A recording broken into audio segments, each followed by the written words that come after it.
On en a imposé plusieurs suite notamment à l'accident nucléaire de Fukushima. Ce qu'on a dit, c'est que les installations devaient pouvoir faire face à des événements, des agressions externes non prévues, ou plus importantes que ce qu'on avait prévu à l'origine. Comme les séismes ? Comme les séismes. Le séisme est intéressant comme agression parce que ça permet de dimensionner les protections des installations.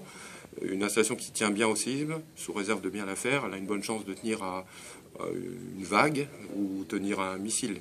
Donc c'est quelque chose qui est important quand on parle d'agression externe. Le séisme a un rôle particulier à jouer.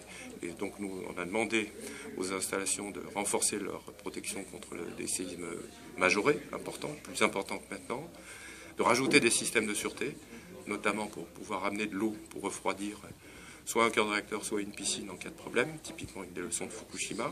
Donc il y a des matériels en plus, des pompes, de l'eau, des diesels pour faire fonctionner les pompes, qui ont été rajoutés. Donc c'est le genre de travaux qui sont en cours, qui s'étaleront jusqu'en 2018, mais que nous surveillons. Fessenheim, justement, a fait des travaux sur le... Alors, il a fait les travaux qu'on a demandé à toutes les centrales pour faire les suites de Fukushima. Il lui en reste encore à faire. Et puis spécifiquement, Fessenheim avait une particularité.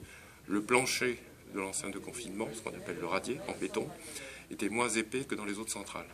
Et donc nous avons demandé de renforcer ce radier. Ce renforcement a été fait. C'était fin 2013. Ils ont fait ce qu'on leur avait prescrit. Voilà.